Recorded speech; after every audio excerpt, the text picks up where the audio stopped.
Alors depuis... Bonjour, Nadia Trari, je suis directrice de projet et business développeur au sein du groupe international d'ingénierie Artelia. Je suis en poste depuis 16 ans et je travaille depuis plus de 25 ans. Cela fait une dizaine d'années que j'ai découvert mon handicap, qui est un handicap auditif, donc durant ma vie professionnelle. Je suis également marraine de l'association Elle Bouge, qui est une association pour promouvoir les métiers scientifiques et de l'ingénierie auprès des jeunes femmes et des jeunes filles dans les écoles, les collèges et les lycées. Et enfin, je suis également membre de deux associations métiers qui sont portées par Artelia, Femmes en Mouvement et Les Souterraines. J'ai eu honte de mon handicap, je le cachais. En fait, je le cachais tout simplement parce que j'avais peur de ne plus être performante. La performance dans une entreprise comme la mienne, et puis de manière générale, c'est aussi, ça passe par bien comprendre, bien entendre. Donc un handicap auditif, forcément, ça peut impliquer des contraintes ou des obstacles supplémentaires, et finalement, cela n'a pas été le cas. Je n'ai pas été jugée, au contraire, j'ai eu des adaptations qui ont été proposées par la mission diversité et inclusion au sein du groupe Artelia. Et surtout, j'en ai parlé à mes interlocuteurs au cours des réunions, en leur demandant de ne plus me parler dans l'oreille, mais de me regarder en face. Au sein d'Artelia, il y a une mission qui existe, qui s'appelle la mission diversité et inclusion au travail, avec des personnes qui sont extrêmement à votre écoute, qui sont là pour accompagner les salariés en situation de handicap. Première chose, c'est l'écoute, la bienveillance. La deuxième chose, c'est de trouver des solutions, donc de trouver des solutions individuelles. Et la troisième, de trouver des solutions collectives.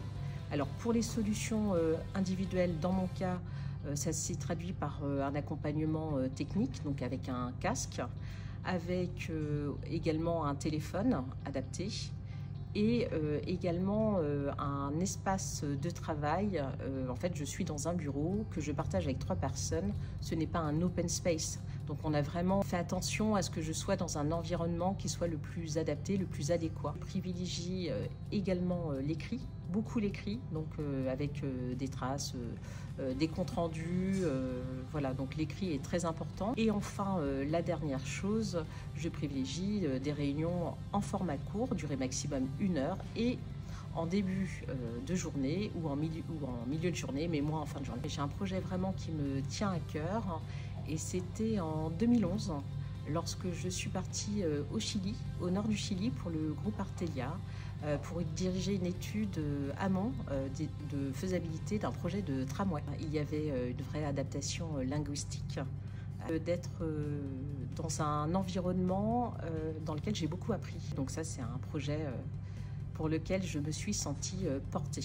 Cela fait plus de 25 ans que je travaille, et le regard porté sur le handicap de toute nature a vraiment évolué, notamment au sein des entreprises qui se sont dotées d'une mission diversité et inclusion au travail pour accompagner les salariés en situation de handicap, et qui ont vraiment aussi accompagné les salariés en situation de handicap par de la communication. Aujourd'hui, je vois de plus en plus de personnes qui portent des AirPods, etc. Donc voilà, il y a vraiment aussi une évolution technologique qui bénéficie justement aux personnes en situation de handicap. Et j'ai eu le plaisir de participer à un concours d'éloquence, Eloquandi, sur le handicap, pour créer justement des solutions ou une vie positive pour les personnes en situation de handicap au sein du groupe et à l'extérieur du groupe.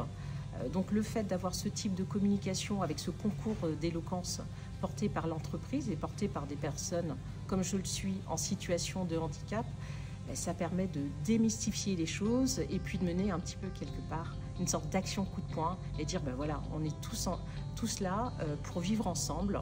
Je voudrais dire, et notamment un jeune diplômé qui est en situation, une jeune diplômée en situation de handicap, surtout ne le cache pas. C'est important d'en parler autour de toi.